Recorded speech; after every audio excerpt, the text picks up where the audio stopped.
لا إله إلا الله محمد رسول الله عليه صلاة الله وآله والأحبة.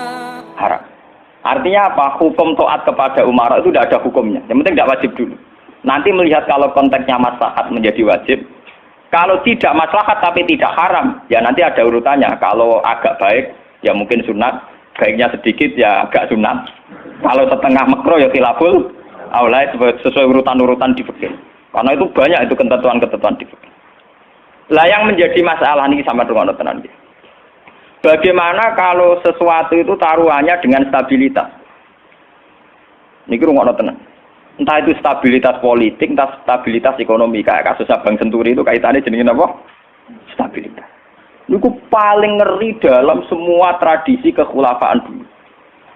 Misalnya Yazid itu jelas-jelas gendut. Yazid bin Muawiyah jelas-jelas gendut. Dia adalah aktor di balik pembunuhan Said Husain di Karbala. Tapi kalau dilawan akan terus berdarah-darah umat Islam. Karena de facto Yazid lah yang dianggap presiden saat itu. Karena dia putra Muawiyah yang memenangkan pertarungan politik dengan Ali bin Abi Thalib. Jika kalau dilawan akan terus berdarah-darah umat Islam.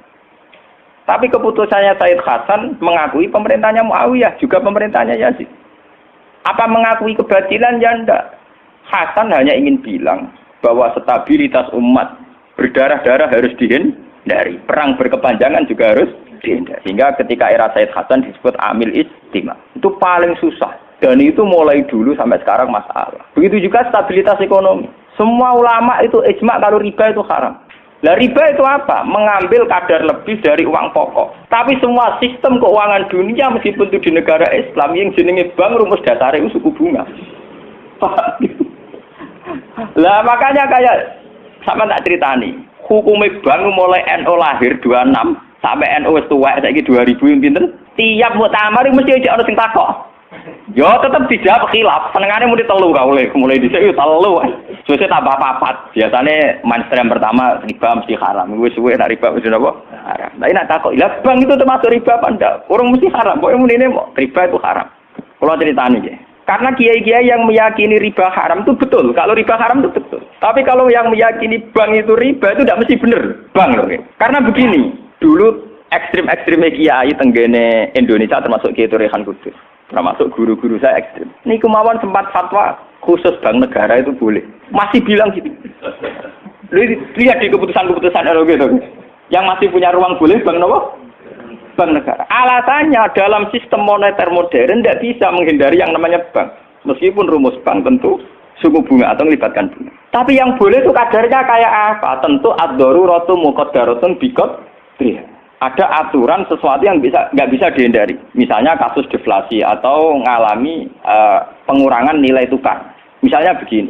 Tidak mungkin kan orang yang punya uang tahun 82 juta. Yang saat itu adol sapi gede. Orang nabung di bank 2 juta tahun 80. Tentu 2 juta itu jual sapi besar. Regane rong. Kan nggak mungkin 2010 sing sapi disepakati rega 8 juta. Tetap dibayar rong. Paham ya? Masa yang kayak itu termasuk riba? Toh tidak keluar dari Rasul Mal. Rasul Mal dulu rong juta kan aslinya sapi itu. Bagaimana mungkin kamu katakan itu keluar Rasul Mal? Rasul Mal sapi regane rong juta tahun 80. Saiki sapi tahun 2010 mesti regane misalnya 10. Paham? Lah nek 8 juta mbok anggap riba.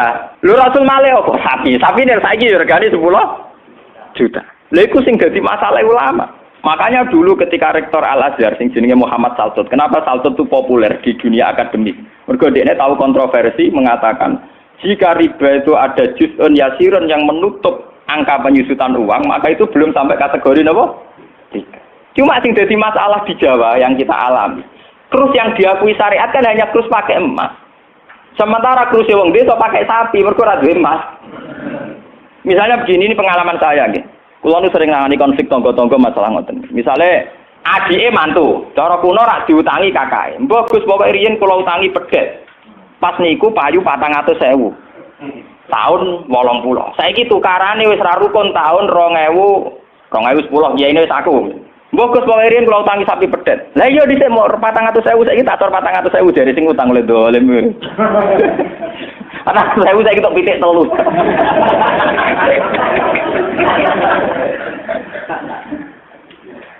Aku lho dadi kiai iki gampang kula jawab ngeten mawon. Nak disaur 400.000 jelas mari geger. Itu kok ono pedet mawon. Wong riyen utange napa? Pedet. Sampeyan yo goblok. Terus ora nganggo empat nganggo pedet. Wong kene pedet ya sing tuku pedet. Enggak engko aku ngukumi wajib nganggo krus pedet wis rupa dhuwit mesti geger. Dhisik kok pedet yo sahur napa? Sekarang tetangga saya itu banyak yang haji. Itu gara-gara krusnya sapi. Dulu mbah saya itu namanya Mbah Sidik. Itu haji ku entek sapi 16.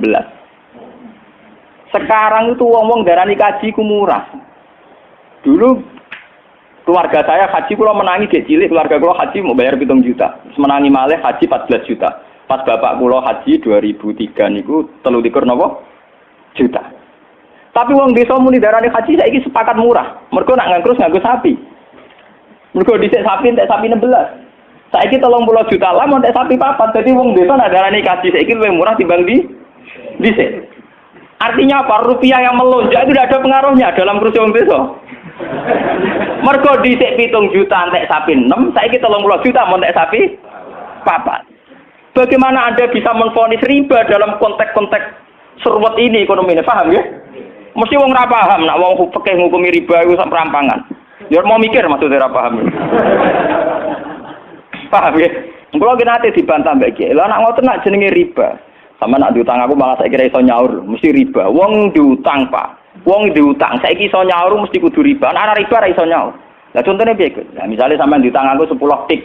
Saiki golek duit 10 kangelan mesti mbok sahur 100 rupiah riba lho kok mending. Iya toh, misalnya orang dulu punya pecahan 10 rupiah, diutang 10 rupiah, saiki ruhin nyaur iki, golek pecahan terkecil saiki 100 rupiah. Nyusui ra iso lho. Wong pecahane 80 ya ora ono. Apa riba itu misalnya? Paham ya? Kalau riba itu persis nilai intrinsik, nilai nominal uang, tentu masalah. Tentu apa? Berarti uang diutang 10 sen atau 10 rupiah kudu disaur 10. Golek ini ning ndi? Paham ya? Nah ora susah barang riba lu nyusui duit 100 rupiah, golek 10 rupiah, 80 nggih. Piye carane? Mulane dadi ulama gelem mikir. Paham? Nah yang kayak begini ini masalahnya itu repot. Kalau sudah menyangkut stabilitas, entah itu politik, entah ekonomi, pasti itu repot. Kasus-kasus ini, kasus Bank Senturi, kasus masalah intelijen itu kalau pertimbangannya stabilitas politik ada intelijen, stabilitas ekonomi ada permainan bank, kudu ono LPS, buah ono KKS, gampang ono bulat. Podo untuk stabilitas kiai yang ono antar kiai rapati ngalim kudu dilindungi, kudu ono ya kiai. Ya karena semua itu demi stabilitas. Jadi aku ditakoki wong, cara jenengan Ki Mustofa nis putih sak jawab ya wong apik. Tapi kok nate ngeten-ngeten ya wong tahu salah tapi tetep wong apik. Iku demi stabilitas. Kalau mau tidak percaya pada kiai tinggi juga repot agama iki, paham? Paham? Orang mau bangko yang kalau enggak ada mosi percaya ono ras. Podo kalau dukungan masyarakat ke kiai rendah kita ya repot ngurus agama gini apa? Nang takoki kiai sapa iki cara jenengan putih apik ya mending. Tapi kok ngene-ngene Gus ya tetep apik timbang kowe ya bener. Aku lah sering disewani tiang-tiang, ono kiai terkenal apa si A tokoh-tokoh desa mbok terkenal apa ngono jenenge fitnah ya macam-macam, mbok fitnah mbok tenan apa napa alam. Ono kiai kok kelakuane ngene-ngene terus iya ben apa to. Sing diarani kiai ku apa? Kiai ku wong sing mimpin salat. Angger pancen salat itu pas kiai, lah di luar iku kowe ra ngekno ora apa-apa. Sesuai kiai ini kadang-kadang ke anakku, wala Gus kula difitnah ngeten. Ku yo goblok, kiai kok di luar urusan salat. Penting ku anggere salat ke rukuk makmum rukuk kabeh, pas ke sujud kabeh ku jenenge kowe pas nyai. Paham nggih? Di luar iku 50-50. Wong aku sing ngalim perasaanku ngono kok kowe kok repot. Aku ora wis kiai ngalim, perasaanku dadi kiai pedak mulang. Ora mulang wis rapati napa? Iya. Lho hak kontak kok itu gua nganti sakniki biasa teng pasar lugu teng parkiran iki lugu teng isor iki biasa. Iki tiang-tiang lugune sepeda motor dhuwur kadang ya wonten sing ngamuk. Wis ono Gus Ba, aku bilang, aku nyayu pedak mulang. Kenapa ngene iki ora pas sing apa? Cuma tetep wong saleh, menurut omong ya. Aku tetep wong saleh. La ilaha illallah Muhammadun Rasulullah alaihi salatullah wa alihi wal ahibba